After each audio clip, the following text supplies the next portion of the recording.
Writing के लिए बच्चे जो लाइन लगाते हैं उसे स्ट्रोक्स कहते हैं।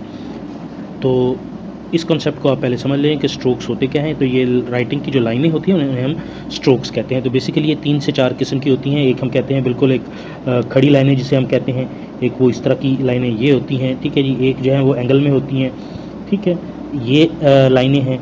फिर एक ये जो लेटी हुई लाइन होती है, ठीक है जी, इस तरह की ये भी इसमें होती है।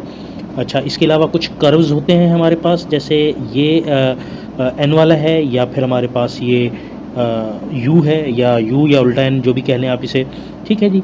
एक ही हमारे पास सी होता है और एक उल्टा सी इस तरह होता है। तो ये डिफरेंट कर्व्स होते हैं। ये लाइंस और कर्व्स जब आपस में मिलते हैं तो वो बेसिकली हम कहते हैं कि अल्फ़ाबेट्स बनते हैं।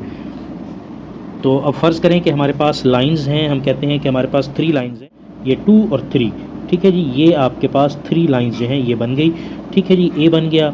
और इसी तरह ये 1 2 3 लाइंस जो है ये पहले आपने इसे ऐसे कर लिया, फिर ये इसी से ये एक उल्टा कर्व ये यहाँ पर लगाया था, ठीक है जी। ये इसकी हमने पहले प्रैक्टिस की, फिर ये एक और कर्व, तो ये बी बन गया, ठीक है जी। अगर ये जो हमारे पास ये हमने कर्व सीखा था ये वाला, ठीक है, इसी को हम थोड़ा सा बड़ा कर देते हैं, तो ये बेसिकली ये भी एक डॉट है, ये डॉट है, तो ये 2 डॉट्स के अंदर ये सी बन जाता है। तो एक डॉट है, 2 डॉट, ठीक है जी, ये लगाकर फिर वही उल्टा कर्व, तो ये डी बन गया, ठीक है जी।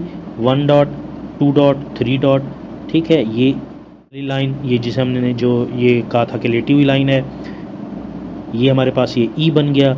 इसी तरह 1 डॉट, 2 डॉट, ये 3 डॉट, ये हमने एक खड़ी लाइन लगाई, और ये 2 जो है हमने लेटी हुई लाइन लगा दी, तो ये एफ़ बन गया, ठीक है जी। हमारे पास ये हम जी बनाते हैं, ठीक है।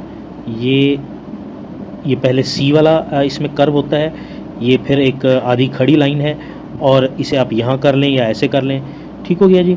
ये हमारे पास जी है। इसी तरह ये जो है हमारे पास एच है, ये 2 डॉट्स, फिर ये 2 डॉट्स हमने यहाँ मिला दिया, यहाँ मिला दिया, और इसको ऐसे मिला दिया। तो बेसिकली स्ट्रोक जो है उसे हम कहते हैं लाइन। लाइन को स्ट्रोक कहते हैं या स्ट्रोक को लाइन कहते हैं, ये अब आप कुछ भी से समझ लीजिए, ठीक है। तो ये राइटिंग प्रैक्टिस के लिए बड़ी लाइंस हैं, ये एंगल वाली थोड़ी सी लाइन है, टेढ़ी लाइन आप उसे बोल लें, और ये जो है लेटी हुई लाइन है, और ये बाकी जो हैं ये कर्व होते हैं, ठीक है जी। ये यू या एन इसे आप कह लें, या इसे सी और उल्टा सी कर दें।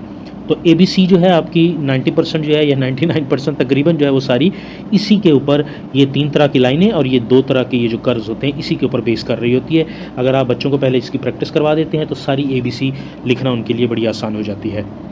तो आई होप कि इसमें आपको भी समझ आ जाएगी, आप ये इस चीज़ को आगे फॉरवर्ड भी कर सकते हैं। Thank you.